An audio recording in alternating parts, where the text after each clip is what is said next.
Why do people hear the same music so differently?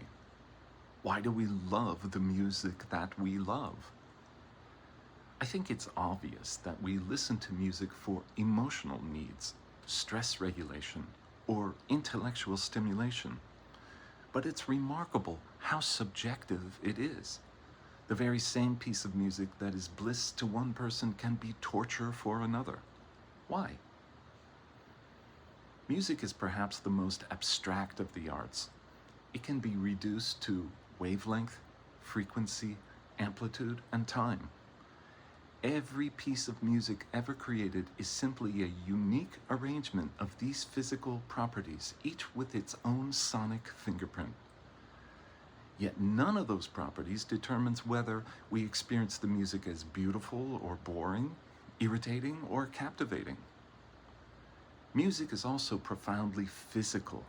It is a pressure wave moving through the air and pushing against the body. The ear is a remarkably sensitive touch organ, constantly feeling the movement of air around us.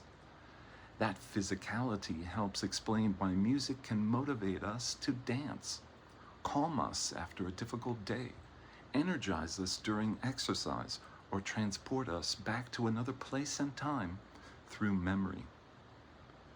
Perhaps we are drawn to music because it gives us something we need.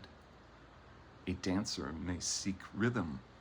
Someone grieving may seek comfort. Another person may crave complexity or silence between the notes. The same piece of music can affect each of these listeners completely differently because each is asking something different of the music.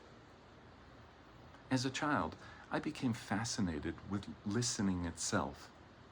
I would record the sounds of crickets outside on a tape recorder, and then I would bring those outside sounds inside the house and listen. Later, I would put on headphones, now listening to those sounds inside my head. Each step changed what I heard and how I heard it. Sounds I had barely noticed outdoors suddenly revealed incredible richness and detail. That simple practice taught me that listening is not passive. It is something we can actively cultivate. Today, our ears are constantly bombarded by engines, sirens, horns, machinery, and electronic noise. We learn to ignore much of it.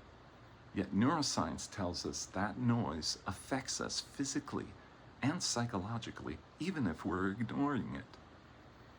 If we've become skilled at blocking out unpleasant sounds, I wonder whether we've become less aware of the subtle sounds that might calm, restore, or inspire us.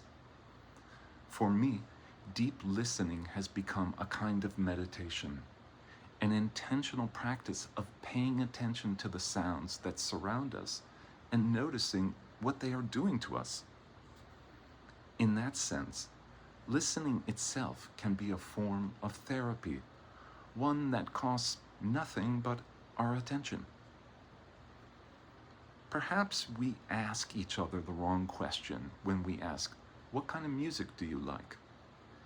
Maybe a better question is, "What do you want music to do for you?"